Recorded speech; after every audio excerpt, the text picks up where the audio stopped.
Hello दोस्तों, आप लोग का हमारे चैनल में स्वागत है। आज हम लोग पढ़ने वाले हैं रेजिस्टेंस यानी प्रतिरोध का श्रेणी और समांतर क्रम यानी सीरीज और पैरेलल कॉम्बिनेशन। देखिए, सबसे पहले हम लोग पढ़ेंगे सीरीज कॉम्बिनेशन, उसके बाद पढ़ेंगे पैरेलल यानी समांतर कॉम्बिनेशन। तो आइए शुरू करते हैं हम लोग सीरीज कॉम्बिनेशन से। देखिए, सबसे पहले हम लोग जान लेते हैं कि सीरीज कॉम्बिनेशन होता क्या है। हम लोग जानते हैं कि सर्किट है, सर्किट में कई रेजिस्टेंस होते हैं। अगर वो रेजिस्टेंस, जितने भी रेजिस्टेंस हैं, सभी में एक समान करंट का फ्लो हो रहा है, तो हम लोग कह सकते हैं कि वो सभी रेजिस्टेंस क्या हैं, सीरीज में दिए हुए हैं। हम लोग के सामने एक सर्किट दी गई है जिसमें वोल्टेज V है। इस वोल्टेज V से करंट I का प्रवाह हो रहा है। अब ये करंट I देखिए, यहाँ से होते हुए R1 से होते हुए R2 में जाएगी, उसके बाद R3 में जाएगी, क्योंकि इसको कोई दूसरा रास्ता नहीं मिल रहा है। तो हम लोग देख रहे हैं कि करंट I जो है R1 में भी जा रही है, R2 में भी जा रही है, R3 में भी जा रही है, फिर यहाँ से होते हुए अपने मार्ग को पूरा कर रही है। यानी कि R1, R2, R3 में करंट I समान रूप से प्रवाह हो रही है। तो हम लोग कह सकते हैं कि R1, R2 और R3 क्या हैं, श्रेणी क्रम यानी सीरीज कॉम्बिनेशन में दिए गए हैं। अर्थात वह सर्किट जिसमें सभी रेजिस्टेंस में क्या हो, समान करंट का प्रवाह हो, वो सर्किट क्या होती है, सीरीज कॉम्बिनेशन कहलाती है।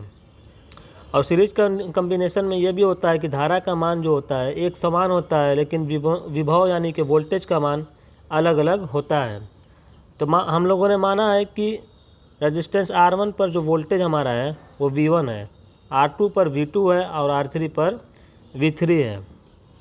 तो आइए अब हम लोग देखते हैं कि सीरीज कॉम्बिनेशन में टोटल रेजिस्टेंस हम लोग किस तरीके से फाइंड आउट करते हैं।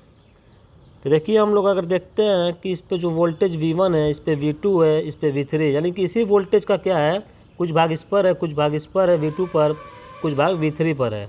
तो अगर हम लोग देखते हैं तो V बराबर हम लोग लिख सकते हैं V1 plus V2 plus V3। देखिए, सीरीज में धारा का मान समान होता है तथा वोल्टेज का मान अलग अलग होता है, अभी हम लोगों ने देखा है। तो देखिए, हम लोग लिख सकते हैं V बराबर V1 plus V2 plus V3, क्योंकि हम लोग का टोटल वोल्टेज जो है वो सभी रेजिस्टेंस पे अलग अलग डिवाइड हो गया था। हम लोग सभी क्या किए, वोल्टेज को जोड़कर टोटल वोल्टेज के बराबर कर सकते हैं। अब हम लोग जानते हैं कि V डायरेक्टली प्रोपोर्शनल होता है I according to Ohm law. Ohm's law आप लोगों ने पढ़ा होगा कि वोल्टेज जो होता है डायरेक्टली प्रोपोर्शनल होता है करंट I के, और V बराबर होता है I इंटू R। तो यहाँ तक हम लोगों ने देखा कि V बराबर V1 plus V2 plus V3 हम लोगों ने सर्किट से ले लिया। उसके बाद ये हम लोग का होता है V बराबर I R।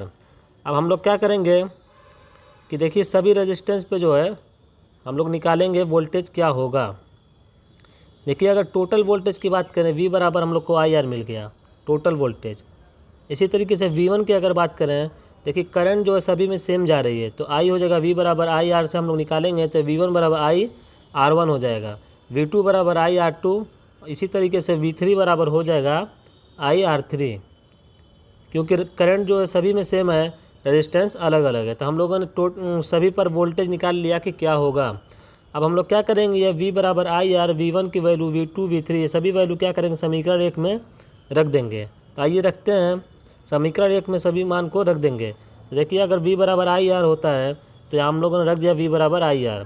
यहाँ पर V1 की वैल्यू, ये V2 की वैल्यू, ये हो गई V3 की वैल्यू। अब हम लोग इसको हल करेंगे। देखिए, IR हो गया, यहाँ से देखिए I सभी में कॉमन है, तो यहाँ से हम लोगों ने I को कॉमन ले लिया। उसके बाद हम लोग को बच जाएगा R1 plus R2 plus R3। I से I कैंसिल हो जाएगा, हम लोग को बचेगा कि R बराबर R1 plus R2 plus R3। तो हम लोग देख रहे हैं श्रेणी क्रम यानी सीरीज कॉम्बिनेशन में हम लोग को टोटल रेजिस्टेंस R जो निकाला गया है वो R1 plus R2 plus R3 मिल रहा है। यानी कि हम लोग टोटल रेजिस्टेंस अगर सीरीज में निकालना हो तो क्या करेंगे, सभी रेजिस्टेंस को आपस में जोड़ देंगे। देखिए, सभी रेजिस्टेंस R1, R2, R3 को आपस में जोड़ दिया गया है, तो मिल गया हम लोग को टोटल रेजिस्टेंस R।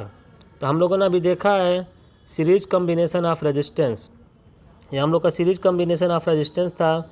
हम लोगों ने सीरीज में इसको पाया तो हम लोगों ने रेजिस्टेंस टोटल निकाला, तो R बराबर क्या हम लोग को मिला, R1 plus R2 plus R3। अब हम लोग देखते हैं parallel combination of resistance, resistance का समांतर संयोजन। आइए देखते हैं अब हम लोग पैरेलल। सबसे पहले हम लोग जान लेते हैं पैरेलल सर्किट होती क्या है। देखिए पैरेलल यानी समांतर सर्किट में वोल्टेज का मान सभी पर समान होगा लेकिन करंट का मान अलग अलग होता है। देखिए ये सर्किट हम लोग के सामने दी हुई है, हम लोग मान लेंगे कि 20 वोल्ट की ये बैटरी है, वोल्टेज सोर्स हम लोग का V दिया हुआ है, इससे करंट I निकलेगी जो यहाँ से जाएगी। अब देखिए इसमें क्या हो रहा है, यहाँ से जाने के बाद इसको एक रास्ता ये मिल रहा है, एक रास्ता ये मिल रहा है, एक रास्ता ये मिल रहा है, यानी इसको कई रास्ते मिल गए, करंट का बंटवारा हो गया। यानी कि जहाँ से करंट का बंटवारा हो जाए, कई रास्ते मिल जाए, वहाँ से वो करंट यानी कि वो क्या हो गए, समांतर संयोजन में हो गए। क्या हो गया, समांतर कनेक्शन इसको हम लोग बोल सकते हैं। तो हम लोग देख रहे हैं कि जो कनेक्शन दिया हुआ है, देखिए R1 R2 R3 सभी में करंट का अलग अलग जा रही है, क्योंकि R1 R2 R3 मान लीजिए कि अलग अलग रेजिस्टेंस हैं, अलग अलग मान के रेजिस्टेंस हैं, तो सभी में करंट जो है अलग अलग जाएगी, क्योंकि इसको कई रास्ता मिल रहा है करंट को, तो वो रेजिस्टेंस के अकॉर्डिंग क्या होगी, डिवाइड हो जाएगी। तो अब हम लोग देखते हैं कि अगर वो समांतर संयोजन हम लोग के सामने आ जाए तो उसको हम लोग टोटल रेजिस्टेंस अगर निकालना चाहें तो कैसे फाइंड आउट करेंगे। तो आइए देखते हैं। देखिए हम लोग को दिया हुआ है कि समांतर में वोल्टेज का मान समान होता है, हम लोगों ने देखा है कि समांतर में वोल्टेज का मान समान होता है तथा धारा का मान अलग अलग होता है। देखिए धारा अलग अलग है, अगर हम लोग टोटल करंट जो हम लोग को दिया हुआ है ये I, अगर हम लोग देखें टोटल करंट I तो हो जाएगा I1 + I2 + I3, क्योंकि यही करंट जो है I सभी रेजिस्टेंस में अलग अलग बढ़ जा रही है। तो अगर हम लोग सभी रेजिस्टेंस में जो करंट बढ़ जा रही है उसको हम लोग जोड़ दें, टोटल करंट I के बराबर मिल जाएगा। अब देखते हैं हम लोग इसको कैसे हल करेंगे। देखिए V डायरेक्टली प्रोपोर्शनल I अभी हम लोगों ने देखा था, तो अब देखते हैं V बराबर IR यानी I बराबर V/R हो जाएगा। तब हम लोग देखते हैं कि I1 की वैल्यू क्या होगी। I की तो वैल्यू हम लोग को मिल गई V/R, टोटल वोल्टेज हम लोग को V दिया है और टोटल रेजिस्टेंस हम लोग R मान लिया, तो I बराबर V/R।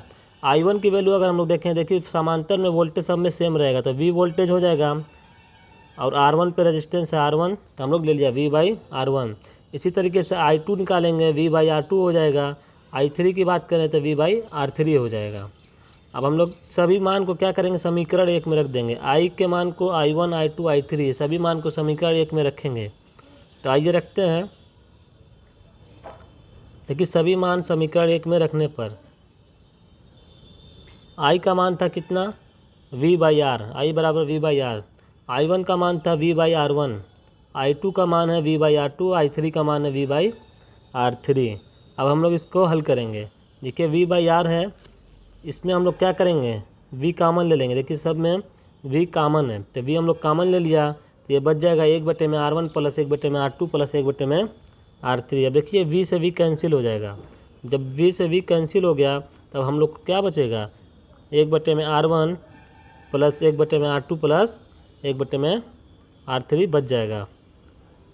तो हम लोग देख रहे हैं कि समांतर यानी पैरेलल कम्बिनेशन में जो टोटल रेजिस्टेंस हम लोग को मिल रहा है 1/R बराबर 1/R1 + 1/R2 + 1/R3। इस तरीके से हम लोग समांतर संयोजन का टोटल रेजिस्टेंस फाइंड आउट करते हैं।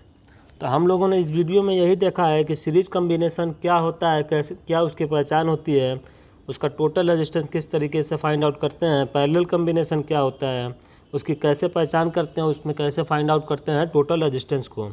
अब इस पर लगने वाले न्यूमेरिकल क्वेश्चन को हम लोग आगे नेक्स्ट वीडियो में देखने वाले हैं। फिर हम लोग मिलते हैं नेक्स्ट वीडियो में, तब तक के लिए धन्यवाद।